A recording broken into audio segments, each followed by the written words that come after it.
Olá pessoal, tudo bem? Estou aqui de novo para conversar com seu coração e não com o seu cabeção.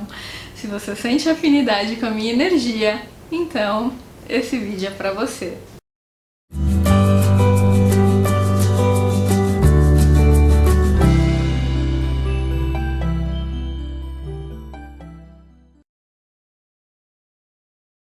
Gente, quero lembrar a todos que no dia 10 de novembro vai ter o Foco no Afeto em Brasília, que é só para mulheres, e no dia 8 de dezembro vai ter o primeiro Foco no Afeto misto. Finalmente é para homens e mulheres, a pedido de muitos de vocês, né? Muitas mulheres que querem levar namorado, marido e muitos fãs também, homens, que querem ir ao evento. Então no dia 8 de dezembro vai ser em São Paulo e vocês poderão ir. Claro, é para pessoas acima de 18 anos que sentem afinidade com o trabalho. E para você se inscrever é só você me enviar um e-mail. Meu e-mail está aqui embaixo na descrição do vídeo. Gente, para introduzir o tema de hoje, eu quero contar uma história que aconteceu comigo há algum tempo. Eu me lembro que eu estava viajando, eu ia pegar um voo low cost. Low cost são voos da Europa que têm baixo custo, eles são voos mais baratos do que as companhias grandes, né? Isso é muito comum dentro da Europa. E aí, era de um país para outro, e enfim, aí eu me lembro que eu tava lá aguardando o voo. É muito comum o voo low cost atrasar, isso não é uma coisa assim extraordinária, as pessoas em geral até já sabem que isso pode acontecer. Só que o voo não atrasou tipo 10, 15 minutos, ele atrasou acho que umas 3 horas, mais ou menos, né? E eu me lembro que foi uma situação bem atípica, porque ele atrasou porque o passageiro que estava no voo anterior, ele passou mal, né? Então isso provocou uma série de atrasos que foi gerando um efeito dominó. E eu me lembro, gente, que eu entrei no voo, né, quando foi liberada a entrada, e quando eu tava lá dentro, a maioria das pessoas estava assim muito alvoroçada, muito ansiosa. Tinha algumas pessoas chorando porque o fato desse voo atrasar ia fazer com que elas perdessem outros voos. Assim, tava um caos. Eu não sei nem como descrever essa situação para vocês entenderem exatamente o que estava acontecendo, mas estava um ambiente extremamente inóspito, caótico, muitas pessoas se queixando com os comissários, e os comissários muito pacientes, explicando o que aconteceu.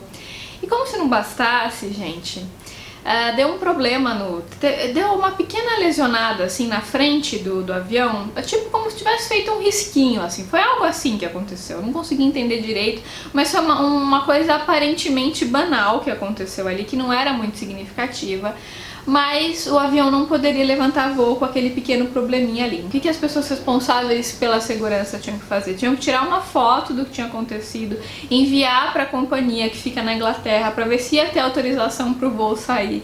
Então assim, imagina um caos absoluto, a Terceira Guerra, assim, porque tava, sabe, pessoas chorando, gente gritando, gente brigando com o comissário, foi assim um caos. E assim, estranhamente, incrivelmente, eu consegui me manter o tempo todo irritantemente calma. Uma pessoa que olhasse pra mim de fora, que não me conhecesse, não soubesse da minha proposta de vida, talvez pensasse, nossa, essa daí é psicopata, né? As pessoas estão aí se descabelando e ela tá ali, não tá se envolvendo, ela tá ficando bem ali, né? Como assim? Gente, foi uma experiência muito interessante para mim, porque naquele momento eu pude perceber o quanto o treino interno que eu faço de não identificação com a sombra estava fazendo efeito. Então eu fiquei muito orgulhosa de mim naquele momento, de perceber que eu consegui, pelo menos naquela hora, como se fosse ser ali o lótus no meio da lama, porque o tempo todo vinha na minha cabeça assim, seja o lótus no meio da lama, não se identifique com o caos, não se identifique com os problemas, tudo isso é periférico, tem um sentido por trás de tudo que acontece, não se desespere, fique calma, não se contamine com o caos. Ficava o tempo inteiro vindo essas mensagens na minha cabeça e eu consegui me manter muito calma. Sabe, eu falava assim, bom, a hora que esse avião tiver que sair, vai sair, tudo isso está acontecendo para o melhor, sabe-se lá o que poderia acontecer se ele saísse na hora prevista, então eu vou me entregar e aceitar a realidade, porque é isso que temos para hoje, né? E aí o tempo todo eu ficava sentindo isso, não identificação com caos, não identificação com caos, não identificação com caos, o tempo todo vinha isso na minha cabeça. E eu percebi, gente, que mesmo diante de uma situação tão adversa, com tantos imprevistos, era possível enxergar uma bênção ali e conseguir ficar completamente centrada, mesmo que o ambiente tivesse muito caótico. Eu consegui vibrar luz para aquelas pessoas que estavam gritando, consegui fazer o Ho'oponopono para elas, fiz orações e consegui me manter completamente alinhada o tempo todo, muito embora, né, o ambiente estivesse assim completamente caótico, né? Trazendo isso para a nossa vida, e principalmente para esse momento que a gente está vivendo, de pessoas surtando, pessoas com muito medo, o que acontece, gente? Eu vou fazer uma analogia aqui. Tem um termo que o Ali Cravo usa, que eu gosto muito, que é a questão da comoção social. Então, algumas vezes ao longo do ano existem questões sociais que nos convidam a entrar numa comoção, né? São aqueles protocolos sociais que levam as pessoas como se fosse numa onda, assim, as pessoas vão indo numa onda de medo, ou às vezes até numa onda, por exemplo, quando tem Dia das Mães, né?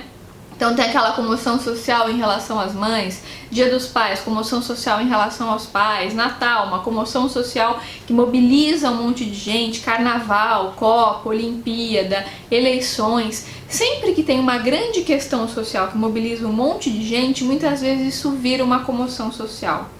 E quando essas coisas estão acontecendo, há um convite social o tempo todo e do inconsciente coletivo para que os nossos sentimentos fiquem completamente padronizados e para que a gente não olhe para dentro, para que a gente não sinta e não se perceba, para que a gente se envolva com o caos, com o julgamento. E isso, gente, vai completamente no sentido oposto do desenvolvimento da consciência.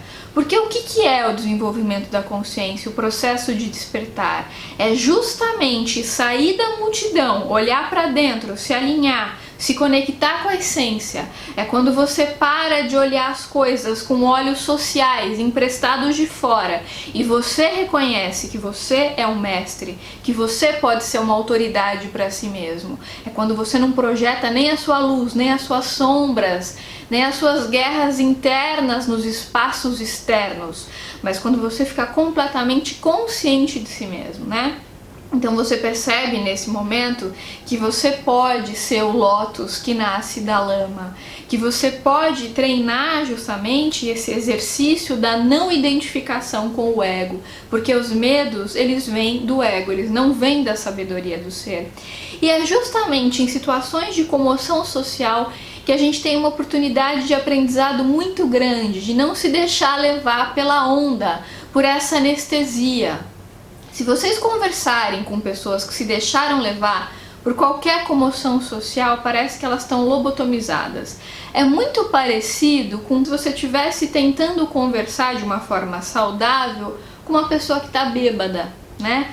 A pessoa não fala muito coisa com coisa, ela fala coisas desconexas, ela não está ciente de si, ela não tem competência naquele momento para ter uma conversa saudável. Isso é muito parecido com o que acontece com as pessoas quando elas estão completamente mobilizadas por sentimentos sociais. Porque nesse momento as pessoas entram nessa onda da multidão, elas não olham mais para dentro, muitas vezes param de meditar, se costumavam meditar, ou se já não meditavam, nem lembram que a meditação existe. E tudo que está ligado ao desenvolvimento da consciência, muitas vezes elas acham besteira, são dominadas por um medo, por um pânico profundo, né, que muitas vezes vem de uma ilusão do ego e se deixam levar por preceitos sociais, não se percebem mais, não se veem mais como indivíduos, começam a duvidar completamente das forças espirituais, dos seus próprios mentores, das energias amorosas, começam a achar que isso é piegas, que isso é ilusão, que isso é besteira, quando na verdade a verdadeira ilusão ela está na identificação com o ego. Então, gente, nesses momentos de delírio coletivo, que tá todo mundo chorando, se descabelando e tudo tá um caos, seja esse lótus no meio da lama, seja uma luz no meio dessa escuridão. Você tem potencial para isso e você tem conhecimento para isso. Não se identifique com o caos. Gente, a gente vive num planeta de dualidade, não existe só a sombra, existe a luz. Você pode escolher no que você quer focar. E você é um mestre. Quando você coloca essa maestria interna que você tem, quando você projeta ela fora de você, como se alguém precisasse te salvar de você mesmo, ou quando você se identifica com a sombra, achando que a sombra é verdadeira e que a luz é ilusão, você só alimenta essa comoção social, não resolve o problema pela causa. Mas quando você é um farol de luz no meio desse caos, você consegue contaminar as pessoas com essa energia amorosa, porque aí você transcende a dualidade, você se conecta com a essência e você vira um farol de luz. E você tem o poder de fazer isso. Você não precisa ficar à mercê desse caos. As coisas não precisam ser assim. Essa é uma grande oportunidade, esse momento da história é uma grande oportunidade para você treinar a não identificação. E tudo que você vem aprendendo ao longo de todos esses anos, ainda mais se você me acompanha aqui faz tempo, você está me ouvindo falar sobre isso há muito tempo, sobre a importância do foco no afeto, do foco na luz, da confiança nos mentores, da confiança na espiritualidade, do seu mestre interior, de que você pode sim ser uma autoridade para si mesmo. Você não precisa projetar a sua autoridade num salvador, num mestre externo. Você tem o potencial para ser o seu próprio mestre. Você sabe disso, você tem essa informação.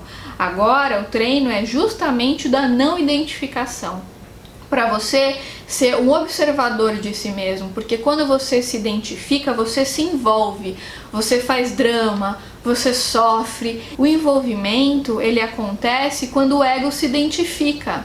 Por isso que o guru e o psicopata, existe uma similaridade de comportamento entre eles. Inclusive tem um vídeo do Ali que fala sobre isso. Só que o guru, ele já transcendeu o ego, por isso que ele consegue não se confundir com a dualidade, não se identificar com o ego. E o psicopata, né, como ele tem o sistema límbico desativado, ele não tem sentimento, então ele fica frio.